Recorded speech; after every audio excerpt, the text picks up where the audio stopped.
Now for Mark Levin's Short Takes on LevinTV. Hello, America. I'm Mark Levin, and this is Mark's Short Takes. Joe Biden, this is your life in 2 or 3 or 4 easy minutes, because that's all that's required. Joe Biden lied his way through college. Joe Biden cheated in law school. He was almost expelled. He begged for a second chance, and they gave him a second chance. He was plagiarizing. Joe Biden spent his early years in the United States Senate cavorting with his new friends, segregationists, particularly 2 of them from Mississippi, John Stennis and James Eastland. He wrote Eastland love letters, in effect, telling him how much he appreciated working with him to try and stop integration. You might remember Joe Biden and some of his phrases like he doesn't want to send his children to an integrated jungle. He was talking about black communities and other racist things that Joe Biden said early in his career. And now Joe Biden says other racist things. As a supporter of Jim Crow, not outwardly, but in effect, early in his career, he now uses that phrase to attack people with whom he disagrees over and over again, even though he's been challenged. But Joe Biden knows, as President of the United States, with control of the Senate and the House and control of the media and big tech, he won't be held to account. He can say whatever he wants, no matter how grotesque and evil. So if you disagree with Joe Biden, and you want election laws that actually ensure the integrity of the vote, you must support Jim Crow. And apparently Jim Crow's spreading all throughout Republican legislatures. No, what Joe Biden wants is one-party rule. That's why he's pushing H.R. 1 and S1, which would destroy our voting system, prevent voter ID, which 80% of the American people support, allow 16 and 17-year-olds to register. You couldn't stop them from voting because you can't challenge them.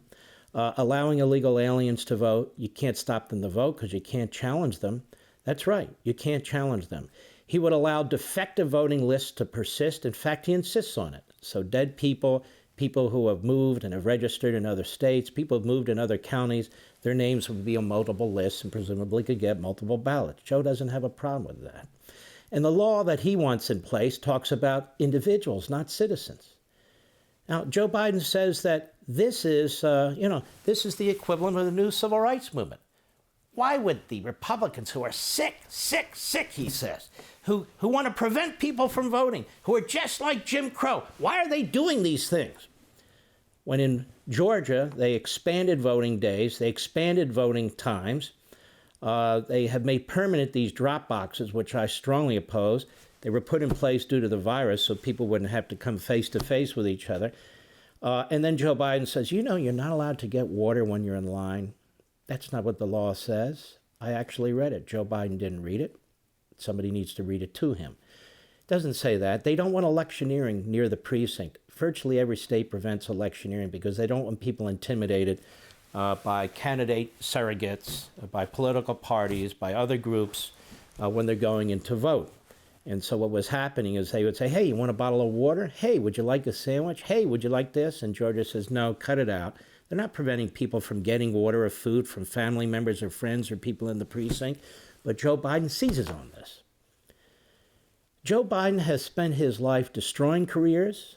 You can think about Robert Bork, what he did to that great man, and what he tried to do to Clarence Thomas. He doesn't have a moral, ethical bone in his body.